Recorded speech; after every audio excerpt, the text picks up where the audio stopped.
My best friend's ex-boyfriend took my phone at 2 a.m., saying I was obsessing over finding her while hiding my dead best friend's bracelet in his car. When I demanded he explain, he smiled and said, "This is for your own good." That was 18 months ago. Yesterday, he tried to bargain with my parents, begging them to make me stop.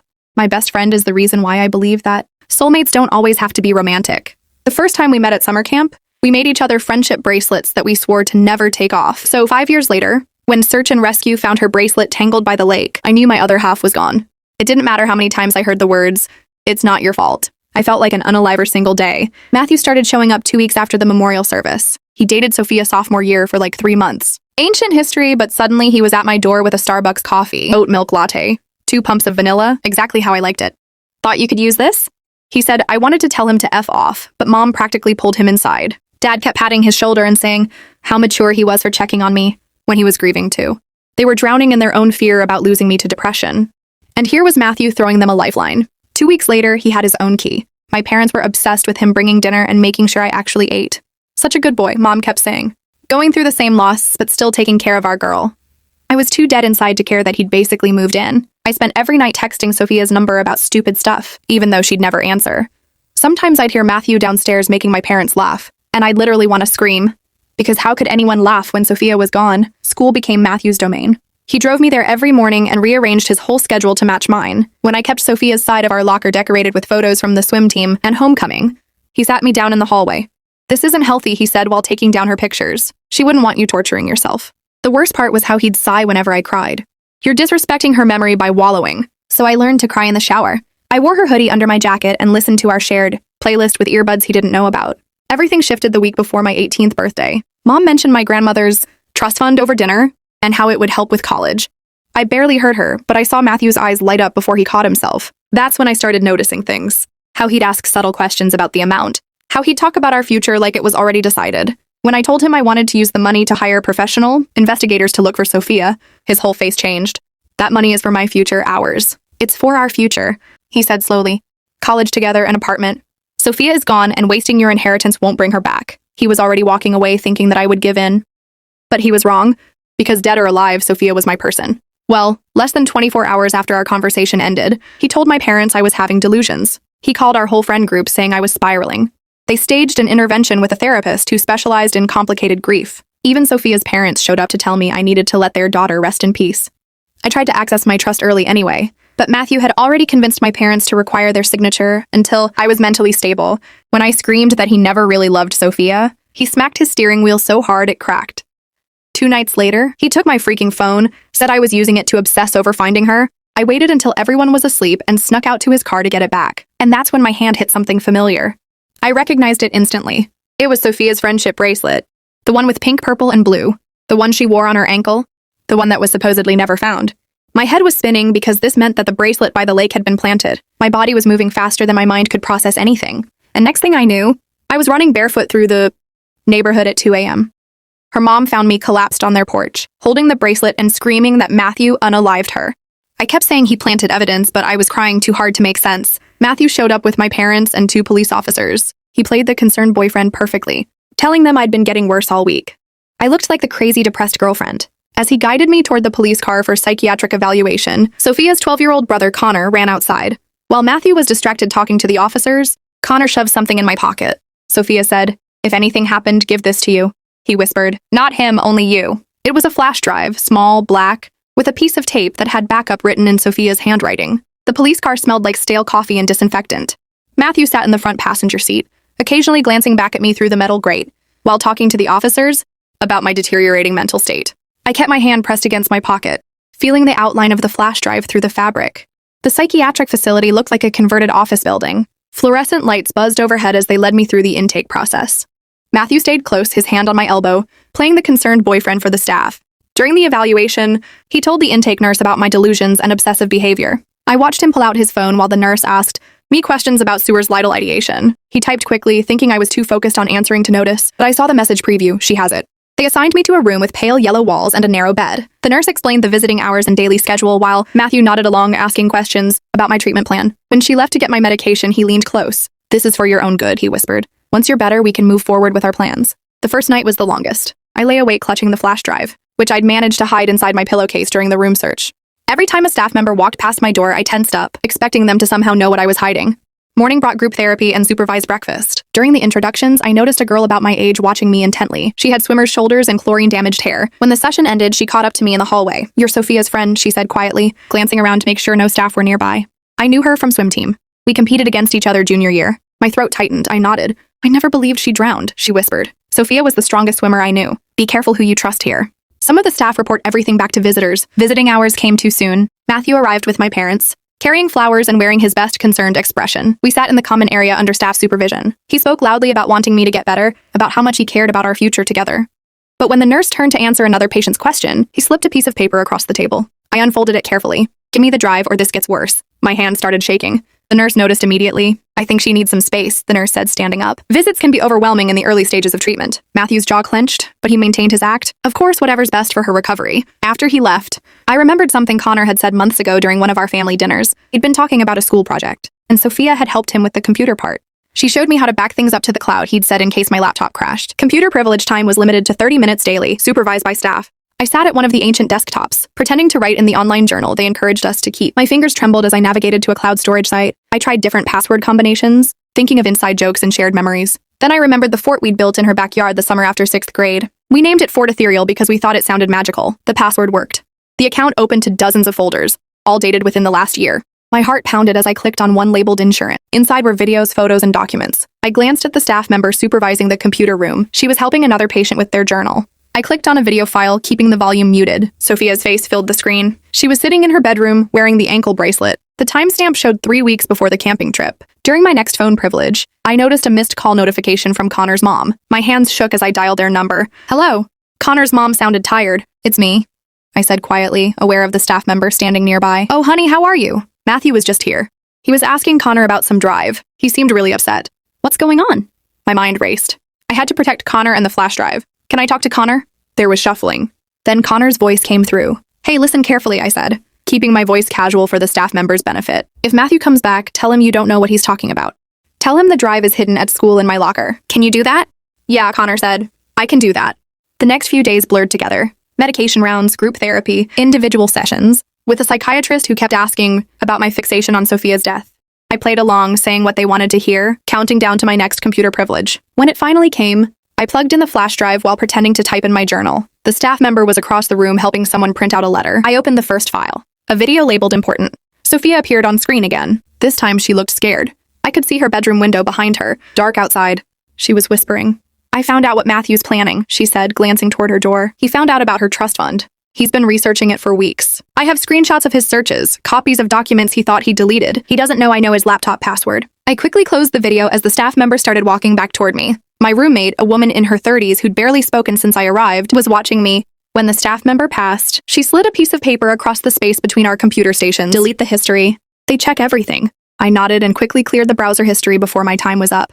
Matthew returned for the next family session with my parents. They looked exhausted, stress etched into every line of their faces. We sat in a small conference room with a therapist who specialized in family dynamics. "She's been hiding evidence of her delusions," Matthew told the therapist. "I think we should search her belongings for her own safety." Mom reached across the table and squeezed my hand. "The doctor says you need to stay for the full 72-hour hold minimum. Please just cooperate, sweetheart. We just want you to get better." I wanted to scream to show them the videos to make them understand, but I knew how it would look. A grieving girl already committed for psychiatric evaluation, claiming her boyfriend was involved in her best friend's death. I had to be smarter. The search turned up nothing. I'd hidden the flash drive inside a tear in the mattress, a spot my swimmer roommate had shown me. Matthew's frustration was visible despite his attempts to hide it. That night, I couldn't sleep. I kept thinking about Sophia's videos, about the evidence she'd collected. She'd known something was wrong. She'd tried to protect me, and somehow Matthew had found out. 3 days felt like 3 years. When my parents finally came to take me home, Matthew was with them. He sat in the front seat of Dad's car, turning around periodically to check on me with fake concern. "We've set up some new ground rules," Dad said as we drove. "Matthew explained that you've been fixated on that bracelet. The one they found by the lake was verified by police. It had her DNA on it." I stared out the window. The flash drive now tucked inside my shoe. Every mile that took me further from the hospital felt like a step deeper into a trap. Back home, things were different. My laptop was gone. My phone was replaced with a basic model that could only call pre-programmed numbers. Matthew had convinced my parents that limiting my internet access would help my recovery. A text came through from an unknown number. "Your mom gave me your diary to help understand your grief. These pages about Matthew are concerning. We should discuss treatment options." My diary, the one I'd hidden under my mattress, The one where I'd written about feeling uncomfortable with how fast Matthew had inserted himself into our lives. My private thoughts weaponized against me. Matthew's control expanded daily. He convinced my parents he needed to monitor my social media for warning signs. They gave him all my passwords without question. When my college called about fall enrollment, he intercepted the call. I found out later. He'd sent an email from my account deferring admission for mental health reasons. The family therapist was the final blow. Matthew's mother had recommended her, claiming she specialized in grief counseling. But sitting in her office, listening to her dismiss my concerns as patterns that weren't there, I realized the truth. She didn't know about Matthew's connection to her. To her, I was just another grieving teenager, creating conspiracy theories to avoid accepting loss. Matthew scheduled additional therapy sessions, telling my parents I was resisting treatment. I recognized the isolation tactic from psychology class, but knowing didn't make it easier to fight. I started documenting everything in a hidden notebook Emma gave me during our coffee meeting. Emma had risked Matthew's wrath by meeting me at the local cafe. She'd noticed gaps in his story about the camping trip timeline. Matthew had texted me about joining us, insisting we all needed to support each other. I'd shown Emma the text, and she'd immediately created a diversion by posting on social media that we were at a different location. The breakthrough came when Sophia's mom contacted me after Emma mentioned our meeting. She needed to talk without Matthew present. We met at the park where Sophia and I used to practice for swim meets. Her hands shook as she pulled out her phone and showed me doorbell camera footage from the night before the camping trip. The timestamp. Read 3:12 a.m. Matthew stood at their front door, and in the window behind him, Sophia's terrified face was visible for just a moment before the curtain dropped. I showed the footage to Mom when we got home. Her faith in Matthew wavered for the first time. She kept asking why Sophia hadn't told anyone if she was scared. I wanted to shake her to make her understand how Matthew operated, but I stayed calm and pointed out the timeline inconsistencies. My investigation led me back to Sophia's social media. Emma had taken screenshots before the posts were deleted. One from 3 days before the camping trip simply read, "Feeling unsafe." The comments were gone. But Emma remembered Sophia had been vague when pressed for details. The family lawyer refused to review our evidence, claiming that without police interest, it was just family drama and conspiracy theories. His dismissal stung, but it pushed me to dig deeper. Connor became my unexpected ally. We bonded over our shared loss, and eventually he admitted Sophia had given him something for safekeeping the night before she left for camping. He called it her insurance. Hidden in his room, we found Sophia's second phone. The messages to a crisis hotline made my stomach turn. She'd written about her ex finding out about her friend's inheritance. Matthew's pattern became clearer when Claire reached out through Emma's post about the situation. She'd dated Matthew freshman year and had documentation of his attempts to isolate her. We met at the mall where she calmly presented dated texts and emails. The similarities to my situation were undeniable.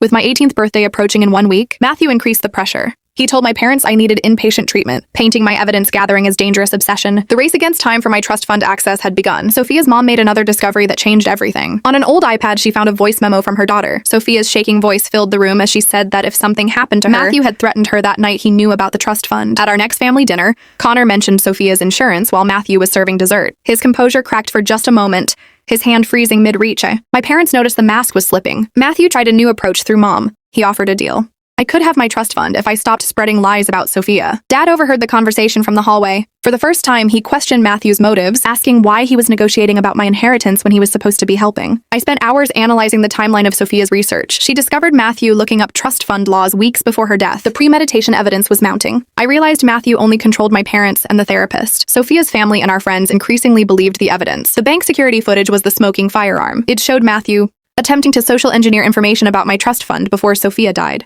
He'd been planning this for months. Emma risked everything by posting public support for me. She chose our friendship over her safety from Matthew's retaliation. We spent late nights at her house organizing evidence, our friendship strengthening through shared purpose. When Matthew pressured me to falsify evidence against him to make the situation go away, I refused.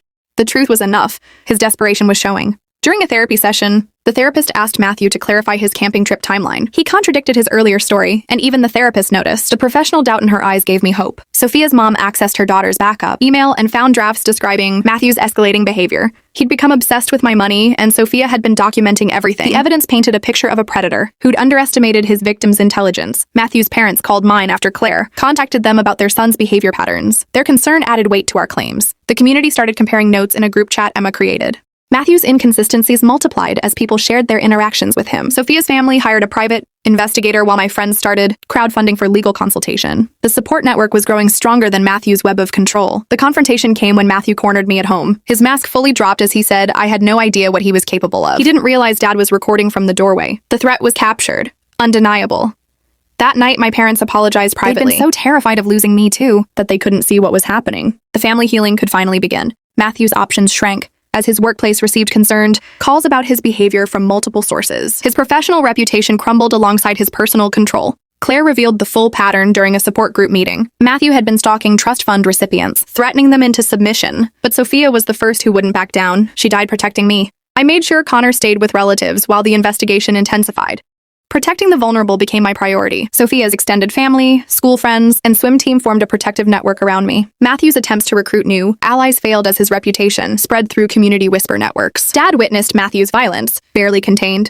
When he screamed at Mom about ruining everything, the mask was completely gone. Even the school counselor advocated for me with the college admissions office. After reviewing the timeline, the private investigator uncovered that Matthew had changed his last name after his father's bankruptcy, trying to distance himself from the family scandal. His obsession with wealth stemmed from his own family's downfall. My birthday approached in 48 hours. The psychiatric evaluation Matthew had scheduled conflicted with my trust fund access. The race intensified. Our family doctor reviewed my history and declared Matthew's therapy recommendations inappropriate and potentially harmful. The stakes crystallized beyond just justice for Sophia. Stopping Matthew meant preventing future victims. During a chance encounter at the store, I handled his provocations calmly. My visible growth and control frustrated him further. Even the therapist expressed concerns about Matthew's involvement after a colleague mentioned the conflict of interest. Professional ethics finally entered the conversation. Truth spread organically through the community as evidence circulated. Matthew became unwelcome at his usual locations. Social consequences mounted faster than legal ones. I secured notarized statements from multiple witnesses, building a legal foundation for whatever came next. Matthew responded by filing a restraining order claiming harassment, attaching out-of-context messages to paint me as the aggressor. The judge reviewed the evidence and dismissed Matthew's petition.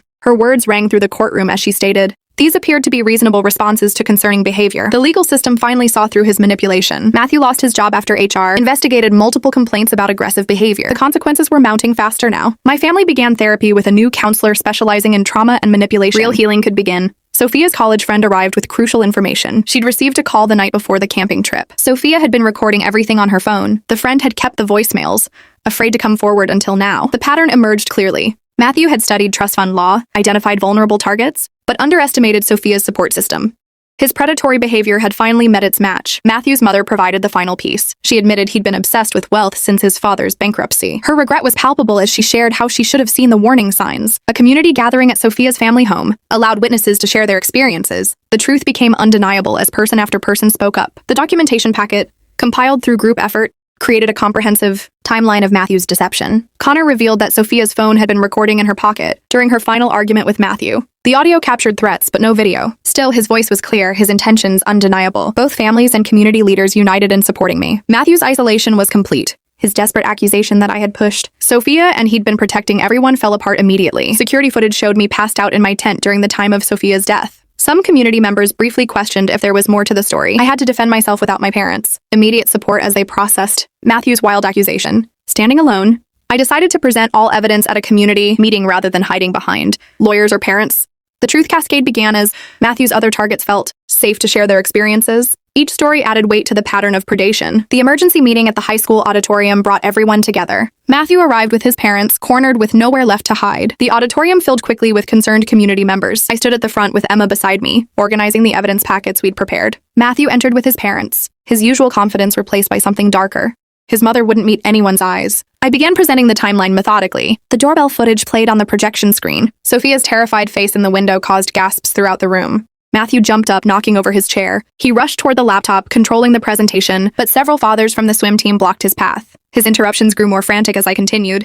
Each piece of evidence stripped away, another layer of his carefully constructed image. When I played the audio from Sophia's phone, his voice threatening her about my trust fund, the room went completely silent. Matthew's final attempt at control came through desperation. He started shouting about loan sharks, about debts his father had left behind after the bankruptcy. He claimed he'd only wanted to borrow the money temporarily, that Sophia had overreacted. His mother finally stood up, her voice shaking but clear. She confirmed his gambling problem had started in high school. She'd been covering for him, hoping he'd change. He couldn't hurt anyone else, and his pattern of predation had been exposed and documented. I used part of the trust fund to hire a forensic accountant who discovered Matthew had targeted 2 other trust fund recipients in neighboring towns before meeting me. The information was shared with those communities, creating an even wider network of awareness. My parents' transformation was gradual but genuine.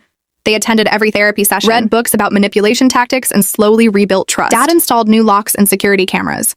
Not out of paranoia, but as a gesture of protection he wished he'd provided earlier. The therapist, who dismissed my concerns, faced professional review after multiple families filed complaints. She hadn't known about Matthew's mother's connection to her practice, but her failure to recognize manipulation tactics raised serious questions about her competence. On the first anniversary of Sophia's death, the Memorial Scholarship awarded its first recipients. 3 young swimmers received full funding for training, camps, and college preparation. Their joy felt like the best tribute to Sophia's protective spirit. Matthew's family followed through on their commitments. His mother sent quarterly updates about his treatment progress and the victim fund's growth. She never made excuses for him, but worked to provide resources for others caught in similar situations. The swimming pool where Sophia and I had practiced became a gathering place for healing. Parents who'd been deceived by Matthew found common ground with their children. The shared experience of manipulation created unexpected bonds throughout the community. I returned to swimming myself, something Matthew had discouraged. The water felt like connection to Sophia. During early morning laps, I could almost hear her counting strokes beside me. The swim team welcomed me back without questions, offering silent support through presence. Emma and I launched an awareness program at local high schools about financial manipulation and controlling relationships. We kept it simple and personal, sharing our story to help others recognize warning signs. The response overwhelmed us as students approached with their own concerns. Connor grew into his role as keeper of Sophia's memory. He started a water safety program for younger kids, teaching them the skills his sister had shared.